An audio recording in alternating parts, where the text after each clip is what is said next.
Hello दोस्तों, आप सभी का स्वागत है श्री राम के डिफेंस एकेडमी के लर्निंग ऐप पर। मैं आपका एजुकेटर डी के गुप्ता। तो जैसे कि मैं आपको जीएस और जीके करवा रहा था, जिसमें मैं आपको इंपॉर्टेंट टॉपिक्स करवा रहा था भारत की नदियों के बारे में, जो सबसे ऊंची है, सबसे चौड़ी है, उनके बारे में। उसी से बारे में आज अब बात करेंगे एक मोस्ट इंपॉर्टेंट टॉपिक भारत के पर्वतों के बारे में, जो कि मुख्य मुख्य पर्वत है जहाँ से आपके क्वेश्चंस बहुत ज़्यादा देखने को मिलते हैं। और पूरा का पूरा थियोटिकल पोर्शन जो करवाऊंगा मैं आपको, वो पूरा का पूरा किसकी मदद से करवाऊंगा? बिल्कुल मैप की मदद से। आपको जो भी चीज़ें समझाई जाएगी वो मैप के द्वारा समझाई जाएगी। कौन सी चीज़ कहाँ पर है वो फिगर के द्वारा समझाई जाएगी, और बहुत अच्छे तरीके से ग्राफिक के द्वारा समझाया जाएगा। बहुत इंपॉर्टेंट वीडियो है, बहुत अच्छे तरीके से समझाने की कोशिश करी है। आपको एक मूवी की तरह मजा आएगा इस वीडियो को देखने में। ओके, और सारी की सारी चीज़ें आप देखते रहिएगा, आपको कुछ नोट डाउन करने की जरूरत नहीं है, अपने आप ही मन में सारी की सारी आपकी फीड हो जाएंगी। और वीडियो के एंड में जब आप क्वेश्चन लगाओगे, बिल्कुल सही, वीडियो के एंड में कुछ मैंने क्वेश्चंस भी दे रखे हैं, उन क्वेश्चंस को लगाकर देखिएगा, आपको पूरा का पूरा पता चल जाएगा कि कितना समझ में आया और कितना आपको समझ में नहीं आया। ओके, इससे पहले मैंने आपको कुछ लेक्चर्स और लिए थे, अगर आपने वीडियोस नहीं देखी हैं तो रिकमेंड करूंगा उनको ज़रूर देख लीजिएगा, ताकि आपके सारे जो हैं एक दूसरे से कनेक्टेड हैं, आपको सारी की सारी चीज़ें जो हैं अच्छी तरीके से समझ में आ जाएं। ओके, तो चलिए आज हम जो बात करने वाले हैं भारत के प्रमुख पर्वतों के बारे में बात करने वाले हैं। तो नोटबुक निकालिए और आज की डेट डालिए, लिख लीजिए आज का अपना नेक्स्ट टॉपिक भारत के प्रमुख पर्वत। तो चलिए आज का अपना टॉपिक लिख लीजिए, भारत देश के पर्वत। अब यहाँ पर कई बच्चे सोच रहे होंगे कि जो पर्वत है इसका निर्माण होता कैसे है। तो ध्यान रखिएगा कि जमीन के अंदर जो मैग्मा होता है ना, वो 5000 मीटर या इससे ऊपर जमता है, तब पर्वतों का निर्माण होता है। और अगर आपसे पूछा जाए कि पर्वत कितने प्रकार के होते हैं, तो पर्वत के 4 प्रकार होते हैं। लेकिन यह आपका एक अलग टॉपिक है, तो हम इसको एक अलग टॉपिक में पढ़ेंगे। भारत के पर्वत के जो प्रकार हैं उनको मैं एक सेपरेट वीडियो में करवाऊंगा, वहां पर अच्छे से समझाने की कोशिश मैं आपको करूंगा। ओके, और भारत की बात करी जाए ना, तो भारत का जो सबसे नवीनतम पर्वत का जो निर्माण हुआ था वो हिमालय पर्वत है, जो कि भारत के कहाँ स्थित है? उत्तर में हिमालय पर्वत स्थित है। जैसे कि आप मैप में देख रहे हो, ये जो पूरा भाग जो उत्तर का है ना, ये पूरे के पूरे उत्तर भाग में आपके हिमालय बसा हुआ है। जैसे कि आप देख रहे हो, ये पूरी के पूरे आपकी क्या है? हिमालय श्रेणी है। और इसी को ही समझने के लिए हिमालय पर्वत को 4 अलग श्रेणियों में बांटा गया है, आपका उत्तर से दक्षिण की ओर। ध्यान से सुनिएगा, आपको हिमालय को समझने के लिए उसको वैज्ञानिकों ने उत्तर से दक्षिण की ओर 4 भागों में बांटा गया है, और उसी के साथ साथ में पश्चिम से पूर्व की ओर समझने के लिए भी हिमालय को 4 भागों में बांटा गया है। दोनों तरफ से मैं आपको समझाने की कोशिश करूंगा, कहीं से भी आपका क्वेश्चन पुट अप होगा ना, वो आपका मिस नहीं होगा। पहले हम बात कर लेते हैं कि उत्तर से दक्षिण की ओर 4 भागों में किस किस में बांटा गया है। अगर हिमालय के 4 भागों में से उत्तर से दक्षिण की ओर में जो पहला भाग आपका आता है, वो आपका ये वाला भाग है, जो वो पहला भाग कहलाता है, जिसको ट्रांस हिमालय के नाम से जाना जाता है। ओके, और साथ ही साथ में ध्यान रखिएगा, ये जो ट्रांस हिमालय है, इसी के में आपका भारत की जो सबसे ऊंचा दर्रा है ना, काराकोरम दर्रा, इसी हिमालय में ही आपका स्थित है, जम्मू एंड कश्मीर में। ओके, और यहीं पर ही इसी ट्रांस हिमालय में ही जो कि आपका काराकोरम दर्रा है, इसी में ही आपकी जो है वो सबसे ऊंची चोटी, ध्यान रखिएगा, भारत की सबसे ऊंची चोटी स्थित है आपकी, जो कि कौन सा है? जिसको आप K2 गार्डविन ऑस्टिन के नाम से भी जाना जाता है। तो अगर आपसे पूछा जाए कि भारत की सबसे ऊंची चोटी कौन सी है, तो ध्यान रखिएगा K2 गार्डविन ऑस्टिन जो है वो भारत की सबसे ऊंची चोटी है, और विश्व की दूसरे नंबर की सबसे ऊंची चोटी है। जिसकी हाइट पूछी जाए तो 8611 मीटर इसकी हाइट है, मतलब 8611 मीटर जो है वो ऊंचा है ये। ओके, और दूसरे भाग की बात करी जाए तो दूसरे भाग को या तो वृहत हिमालय या फिर महान हिमालय के नाम से जाना जाता है। और साथ ही में ही जो विश्व के सर्वोच्च शिखर जो है ना, वो इसी श्रेणी पर आपकी स्थित है। जैसे कि आपने देखा नेपाल में, जो कि हमारा विश्व का सबसे ऊंचा पर्वत है, वो आपका नेपाल में पाया जाता है, इसी श्रेणी में, जो कि कौन सा है? माउंट एवरेस्ट, जिसको नेपाल में किस नाम से जाना जाता है? सागरमाथा के नाम से जाना जाता है।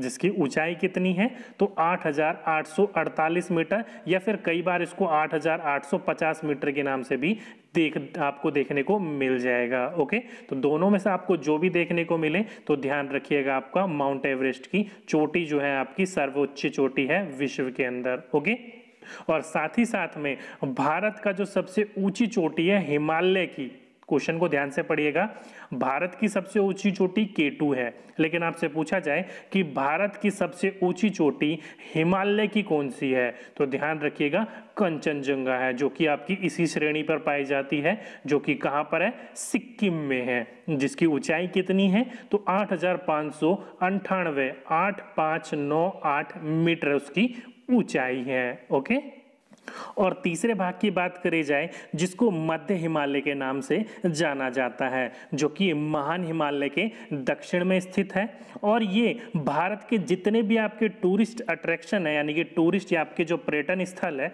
वो सबसे ज़्यादा इसी श्रेणी के अंदर पाए जाते हैं, जैसे कि बद्रीनाथ, केदारनाथ, यमुनोत्री, गंगोत्री, नंगा पर्वत, नंदा देवी, धौलगिरी, ये सारे के सारे जो पर्वत हैं वो इसी श्रेणी के अंदर पाए जाते हैं। और इस श्रेणी की जो सबसे ऊंची चोटी है वो आपकी धौलगिरी चोटी है। ओके, तो ये क्वेश्चन पूछा जाए तो ध्यान रखिएगा इस पॉइंट को। और चौथे श्रेणी की बात करी जाए तो उसको कहा जाता है शिवालिक या फिर उप हिमालय। अधिकतर आपको शिवालिक ही देखने को मिलेगा, ध्यान रखिएगा। और यहाँ से आपका एक बहुत इंपॉर्टेंट क्वेश्चन पूछा जाता है, क्यों पूछा जाता है वो भी मैं आपको बताऊंगा। ये जो आपका हिमालय का जो भाग है ना, वो सबसे दक्षिण श्रेणी में आता है। ओके, और इसका जो निर्माण हुआ था वो सबसे बाद में हुआ था, इसलिए जो इसकी ऊंचाई है ना वो सबसे कम है। इसी ऊंचाई की कम होने की वजह से इस वाले भाग को क्या कहा जाता है, पद प्रदेश, जिसे फुट हिल रीजन भी कहा जाता है। ओके, और मध्य हिमालय और शिवालिक के बीच की जो घाटी होती है ना, उसको पश्चिम में दून और पूर्व में द्वार कहते हैं। फॉर एग्जाम्पल के रूप में जैसे कि आपका हरिद्वार या फिर देहरादून। तो कई बार आपसे क्वेश्चन पूछ लिया जाता है कि ये कहाँ स्थित है, तो ध्यान रखिएगा ये शिवालिक में स्थित है। ओके, तो ये तो भाग हो गए आपके ऊपर से लेकर नीचे की ओर, मतलब उत्तर से दक्षिण की ओर हिमालय को कितने भागों में बांटा गया है उसके बारे में। चलिए अब बात कर लेते हैं हिमालय को पश्चिम से पूर्व को कितने भागों में बांटा गया है और किस किस नाम से जाना जाता है। और हिमालय को जैसे उत्तर से दक्षिण की ओर 4 भागों में बांटा गया है, उसी प्रकार से हिमालय को पश्चिम से पूर्व की भी 4 भागों में बांटा गया है। कौन कौन सा, तो पहला आ जाता है आपका पंजाब हिमालय, दूसरा आ जाता है कुमायूं हिमालय, तीसरा आता है नेपाल हिमालय, और चौथा आता है आपका आसाम हिमालय। अब यहाँ से क्वेश्चन पूछ लिया जाता है कि पंजाब हिमालय कहाँ से कहाँ तक है, कुमायूं कहाँ से कहाँ तक है, नेपाल कहाँ से कहाँ तक है, या आसाम कहाँ से कहाँ तक है, या फिर इसकी लंबाई पूछ ली जाती है, या फिर आपसे पूछ लिया जाएगा कि नेपाल हिमालय की सबसे ऊंची चोटी कौन सी है। तो इन सभी चीजों को एक एक करके क्लियर करने की कोशिश करते हैं। ओके, चलिए पहले बात कर लेते हैं हम पंजाब हिमालय की। तो पंजाब हिमालय जो आपको मैंने पढ़ाया था इससे पहले नदियों के बारे में, तो आपको सभी को पता है जो जम्मू कश्मीर से होते हुए जो सिंधु नदी जाती है, और इसके पूरब में जो आपकी सतलज नदी है। तो ध्यान रखिएगा सिंधु नदी से लेकर जो सतलज नदी का जो भाग होता है उसको क्या कहा जाता है, पंजाब हिमालय कहा जाता है, जिसकी कुल लंबाई जो है वो 560 किलोमीटर है। ओके, और यहीं से अगर आपसे पूछा जाए कि पंजाब हिमालय की सबसे ऊंची चोटी कौन सी है, तो देखने से आपको पता लग जाता है पंजाब हिमालय की सबसे ऊंची चोटी कौन सी है, वो K2 ही है, मतलब गाडविन ऑस्टिन, जिसकी ऊंचाई मैंने आपको कितनी बताई थी, 8611 मीटर जो थी वो इसकी ऊंचाई थी। ओके, तो ध्यान रखिएगा पंजाब हिमालय की सबसे ऊंची चोटी K2 गाडविन ऑस्टिन ही है। ओके, और दूसरा है आपका कुमायूं हिमालय। अब ये कुमायूं हिमालय जो है, जो सतलज रिवर है, जो नदी है, वहां से लेकर जो पूर्व में आपकी काली नदी बहती है वहां तक के जो भाग को कहा जाता है वो कुमायूं हिमालय कहा जाता है, जिसकी कुल लंबाई जो है वो 320 किलोमीटर है। अगर आपसे यहाँ से पूछा जाए कि कुमायूं हिमालय की सर्वोच्च जो पर्वत चोटी है वो कौन सी है, तो ध्यान रखिएगा जो मैंने आपको बताई थी धौलगिरी, धौलगिरी जो आती है वो आपके इसी भाग के अंदर यानी कि कुमायूं हिमालय के अंदर ही आता है। मतलब जितने भी आपके पर्यटन स्थल होते हैं ना जो मैंने आपको बताए थे, वो सारे के सारे पर्यटन स्थल इसी के अंदर आते हैं, और सबसे जो ऊंची चोटी है वो कुमायूं हिमालय की वो आपकी धौलगिरी है, जो कि उत्तराखंड में स्थित है। ओके, तीसरा नेपाल हिमालय, जो काली नदी थी, काली नदी से लेकर जो सिक्किम में आपकी तीस्ता नदी बहती है, उस तीस्ता नदी तक जो आपका भाग कहलाता है वो क्या कहलाता है, नेपाल हिमालय का कहलाता है, जिसकी कुल लंबाई कितनी है, तो 800 किलोमीटर कुल लंबाई है इसकी। और अगर आपसे पूछा जाए कि नेपाल जो हिमालय है उसकी सर्वोच्च चोटी कौन सी है, तो देखने से आपको पता चल जाता है नेपाल का ही हिस्सा है आपका कौन सा, माउंट एवरेस्ट, जिसको नेपाल में क्या कहा जाता है, सागरमाथा। तो अगर आपसे पूछा जाए कि नेपाल हिमालय की सबसे ऊंची चोटी कौन सी है, तो ध्यान रखिएगा माउंट एवरेस्ट ही है। ओके। और चौथा आसाम हिमालय, जो ये आसाम हिमालय है जहां आपका नेपाल हिमालय खत्म हुआ था तीस्ता नदी के पास, तो तीस्ता नदी से लेकर जो अरुणाचल प्रदेश में दिहांग नदी बहती है जो कि ब्रह्मपुत्र नदी भी है आपकी, वहां तक जो आपका भाग कहलाता है वो आसाम हिमालय का भाग कहलाता है, जिसकी कुल लंबाई कितनी है, 720 किलोमीटर है। तो देख सकते हो 4 भागों में बांटा गया है आपका पश्चिम से लेकर पूर्व में। अगर आपसे पूछा जाए ये 4 भागों में सबसे ज्यादा लंबाई किसकी है, तो मैंने आपको बताई थी अभी इससे पहले नेपाल हिमालय, उसकी लंबाई कितनी थी, लगभग 800 किलोमीटर। तो सबसे लंबा भाग वो नेपाल हिमालय का ही होता है। और साथ ही साथ में अगर आपसे पूछा जाए कि असम हिमालय का सबसे ऊंची चोटी कौन सी है, तो आपको दिखने में पता ही लग रहा है जो आपका सिक्किम के अंदर कंचनजंगा है वो सबसे ऊंची चोटी है आपके असम हिमालय की। ओके। तो ये कुछ क्वेश्चंस थे, कई बार पूछ लिए जाते हैं उत्तर से दक्षिण की ओर या पश्चिम से पूर्व की ओर, दोनों को मैंने आपको अच्छे से समझाने की कोशिश करी है।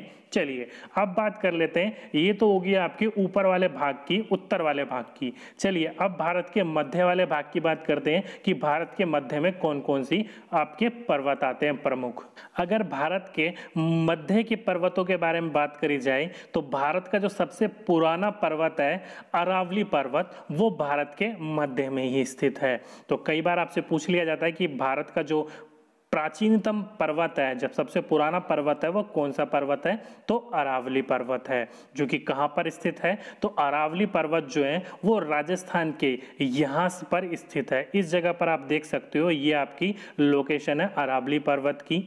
और ये जो अरावली पर्वत ही है, यहीं पर ही आपसे पूछ लिया जाता है कि अरावली पर्वत की सबसे ऊंची चोटी कौन सी है। तो ध्यान रखिएगा अरावली पर्वत की सबसे ऊंची चोटी जो है वो गुरु शिखर है, जिसकी कुल लंबाई कितनी है, तो 1722 मीटर। ध्यान रखिएगा 1722 मीटर जो है वो अरावली पर्वत की सबसे ऊंची चोटी, गुरु शिखर की चोटी जो है उसकी ऊंचाई है ये। ओके। और साथ ही साथ में भारत के मध्य में एक और पहाड़ी जो है वो काफी प्रमुख है, जो कि सतपुड़ा की पहाड़ियां हैं, जो कि कहां पर स्थित है, वो मध्य प्रदेश में स्थित है। जो कि कहां है, लोकेशन में आप देख सकते हो, ये सारे का सारा जो हिस्सा है ना वो सतपुड़ा की पहाड़ियों का है।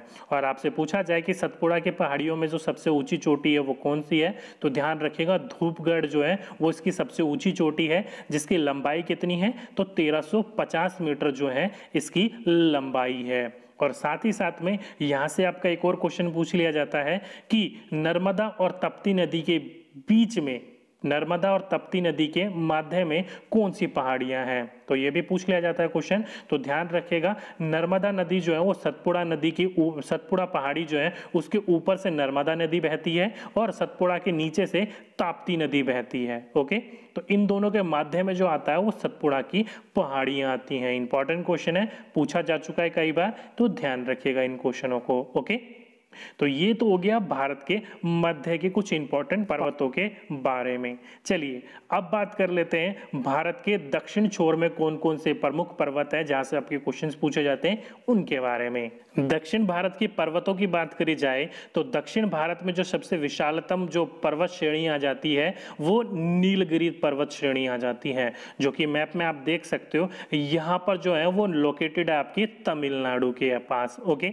यहां से आपका एक बहुत मोस्ट इंपॉर्टेंट क्वेश्चन पूछ लिया जाता है कि पश्चिमी घाट और पूर्वी घाट दोनों की तरफ, यानी कि जो आपकी ये गुजरात की तरफ में जो घाट होते हैं इनको पश्चिमी घाट कहा जाता है, और जो पूर्व की तरफ होते हैं आपके, जो कि आप यहाँ पर देख सकते हो चेन्नई की तरफ, तमिलनाडु की तरफ जो घाट होता है वो पूर्वी घाट कहलाता है। जब मैंने आपको घाट वाला चैप्टर करवाया था वहां पर मैंने आपको अच्छे से विस्तारित किया था।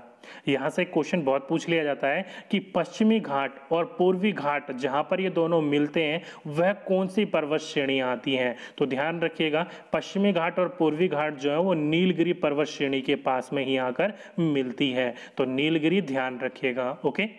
और साथ ही साथ में अगर आपसे पूछी जाए कि नीलगिरी पर्वत श्रेणी की सबसे ऊंची चोटी कौन सी है, तो ध्यान रखिएगा डोडा बेटा। ओके, नीलगिरी पर्वत श्रेणी की सबसे ऊंची चोटी जो है वो डोडा बेटा है, जिसकी ऊंचाई कितनी है, तो उसकी ऊंचाई है 2637 मीटर, 2637 मीटर जो है वो सबसे ऊंची चोटी है आपके नीलगिरी पर्वत की। या फिर आप बोल सकते हो कि दक्षिण भारत की दूसरी सबसे ऊंची चोटी में जो नाम आता है वो डोडा बेटा का आता है। तो दक्षिण भारत की दूसरी सबसे ऊंची चोटी जो है वो डोडा बेटा हो गई। तो पहली कौन सी हुई, तो इसी के नीचे आ जाती हैं आपकी अन्नामलाई की पहाड़ियां। ओके, ये नीलगिरी पर्वत के नीचे आ जाती है अन्नामलाई की पहाड़ियां। वो अन्नामलाई की पहाड़ियां जो हैं वहीं पर ही आपकी एक चोटी है जिसको अन्नामुद्री के नाम से जाना जाता है। किस नाम से जाना जाता है, अन्नामुदी पर्वत के नाम से जाना जाता है। वो जो चोटी है वो दक्षिण भारत की सबसे ऊंची चोटी है, जिसकी ऊंचाई कितनी है, तो उसकी ऊंचाई है 2695 मीटर। कई बार आपको ये 95 की जगह 96 भी देखने को मिल जाता है, तो ध्यान रखिएगा 2696 हो या 95 हो, वो इसी की ही ऊंचाई है। ओके, तो दक्षिण भारत की सबसे ऊंची चोटी आपकी ये है। इसी के नीचे आ जाए हम, तो इसके नीचे आ जाती हैं आपकी इलायचियों की पहाड़ियां। तो कई बार आपने सन्ना पूछ लिया जाता है आपसे क्वेश्चन कि दक्षिण के सबसे नीचे वाले छोर पर कौन सी आ जाती हैं, तो पहले आ जाते हैं नीलगिरी, उसके बाद आ जाती हैं आपकी अन्नामलाई की पहाड़ियां, उसके बाद आ जाती है आपकी इलायची की पहाड़ियां जिसको कार्डमम हिल भी कहा जाता है। ओके, और उसके नीचे आ जाती हैं आपकी नागरकोइल। ओके, ध्यान नाम रखिएगा इनको सीक्वेंस में, ऊपर आती है नीलगिरी, फिर आता है आपका अन्नामलाई की पहाड़ियां, फिर आती है इलायची का पहाड़ियां, और फिर लास्ट में आ जाती है नागरकोइल। इसके नीचे कुछ नहीं है लास्ट पर्वत श्रेणियों में। ओके, तो कई बार यही क्वेश्चन पूछ लिया जाता है कि दक्षिण भारत में सबसे आखिरी छोर पर कौन से पर्वत श्रेणी आती है, तो नागरकोइल जो है वो सबसे लास्ट है, उसके बाद कोई भी श्रेणी नहीं है भारत के अंदर। ओके, तो ये थी आपकी दक्षिण भारत की कुछ प्रमुख चोटियां। ये तो होगी भारत की बात। अब बात कर लेते हैं भारत में जो द्वीप है, जो कि अंडमान निकोबार है और साथ ही साथ में लक्षद्वीप है, यहाँ पर जो है वो सबसे ऊंची चोटी कौन सी है। तो अंडमान निकोबार की बात करी जाए तो अंडमान निकोबार की सबसे ऊंची जो चोटी है वो आपकी चोटी है सैंडल पीक। नाम ध्यान रखिएगा, अंडमान जो आपका द्वीप है, हमारा आइलैंड है, उसकी जो सबसे ऊंची चोटी है उसका नाम क्या है, सैंडल पीक है। और वहीं पर ही हम अपने लक्षद्वीप समूह की बात करी जाए तो लक्षद्वीप में जो सबसे ऊंची चोटी है वो है नारचो।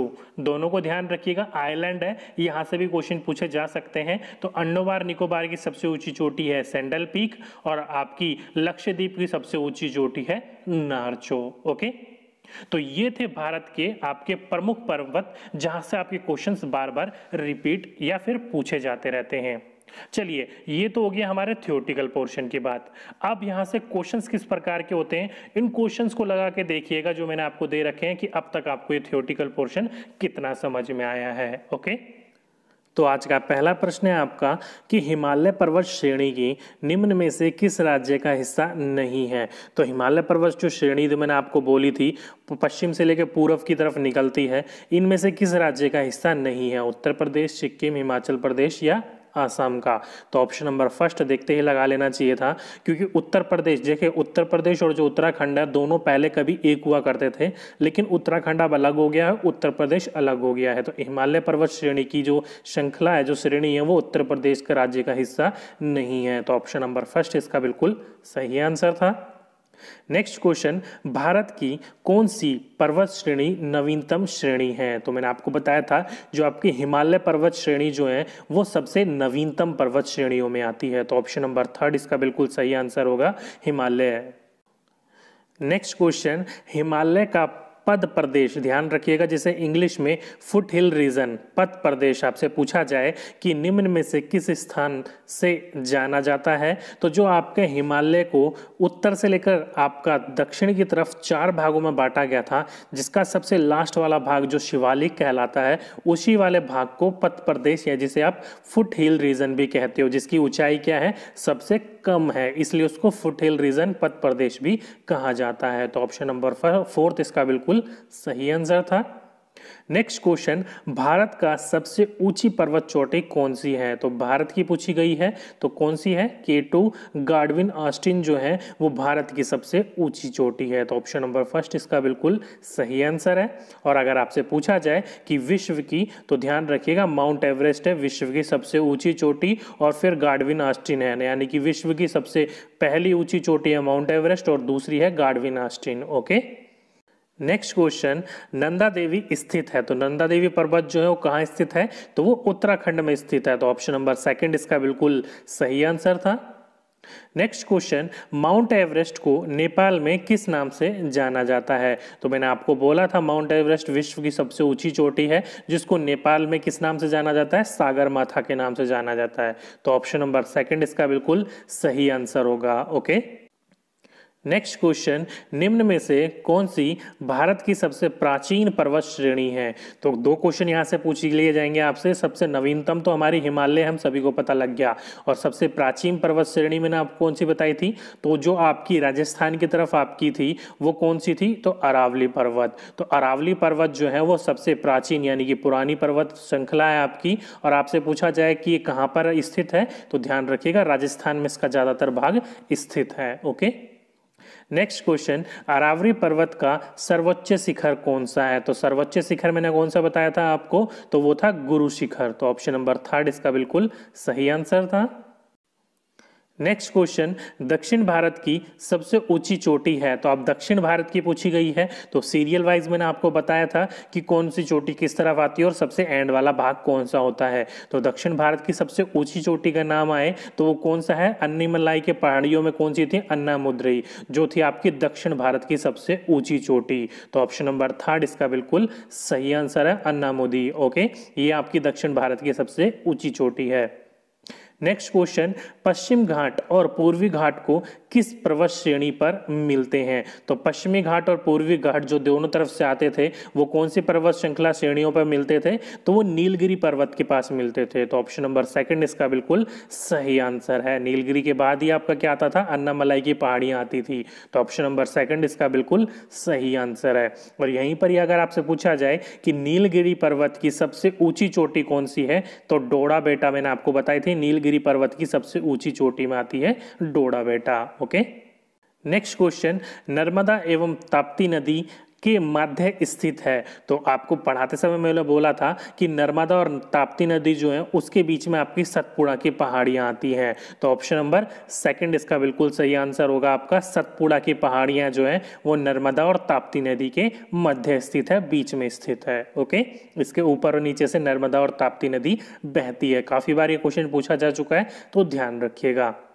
नेक्स्ट और लास्ट क्वेश्चन आज का, कि अंडमान निकोबार द्वीप समूह की सर्वोच्च पर्वत चोटी है? तो अंडमान निकोबार की जो सबसे ऊंची पर्वत चोटी कौन सी बताई थी मैंने आपको? Sandal peak. तो ऑप्शन नंबर फर्स्ट इसका बिल्कुल सही आंसर है। और वहीं पर ही आपसे पूछा जाए कि लक्षद्वीप की सबसे ऊंची पर्वत चोटी कौन सी थी? तो नारचो सबसे ऊंची चोटी थी लक्षद्वीप की। तो दोनों क्वेश्चन यहीं पर ही देख लेना आप, अंडमान निकोबार के सैंडल पीक और आपकी जो आपके इस तरफ पड़ जाती है पश्चिम साइड जो कि लक्षद्वीप है, आइलैंड है, वो उनका कौन सा सबसे ऊंची चोटी है? तो नारचो उनकी सबसे ऊंची चोटी है। ओके, तो ये थे दोस्तों पूरे के पूरे आज की थ्योरी से रिलेटेड इंपॉर्टेंट क्वेश्चन। अब मुझे नीचे कमेंट बॉक्स में ज़रूर लिखकर बताइएगा कि टोटल क्वेश्चंस में से आपके कितने क्वेश्चन बिल्कुल सही हुए। ओके, पूरा का पूरा थ्योरेटिकल पोर्शन समझा दिया मैंने आपको, उससे रिलेटेड क्वेश्चंस कैसे पूछे जाते हैं वो भी मैंने आपको अच्छी तरीके से जितने भी क्वेश्चन हो सकते थे ज़्यादा से ज़्यादा आपको यहाँ पर देने की कोशिश करी मैंने आपके लिए। ओके, तो दोस्तों आज की वीडियो में बस इतना ही। और इससे पहले भी मैं आपको 3-4 लेक्चर पढ़ा चुका हूं, अगर आपने वीडियोस देखी होंगी तो आपको पता होगा। जैसे कि भारत का सड़क परिवहन हो गया, चाहे वो सड़क परिवहन हो गया हो, चाहे वो आपका कैसा जहाज यानी कि पानी वाला जो परिवहन हो गया वो पढ़ाया है। उसी के साथ साथ मैंने आपके कुछ और टॉपिक्स भी पढ़ाए हैं, उनको जाकर ज़रूर देख लीजिएगा ताकि आपको सारी की सारी चीज़ें पता चल सके। जैसे कि भारत के बड़े बांध कौन कौन से हो गए, इससे रिलेटेड मैंने आपको टॉपिक पढ़ाया, वो भी ट्रिक के माध्यम से। जल्दी आपको इसी से रिलेटेड और टॉपिक्स भी देखने को मिलेंगे। बाकी आपका कोई सजेशन हो तो नीचे कमेंट बॉक्स में ज़रूर लिखकर मुझे सजेस्ट कीजिएगा। ओके, तो आज की वीडियो में दोस्तों बस इतना ही। आपसे फिर मुलाकात होगी नेक्स्ट वीडियो में एक नेक्स्ट टॉपिक के साथ। जब तक के लिए कीप स्टडी।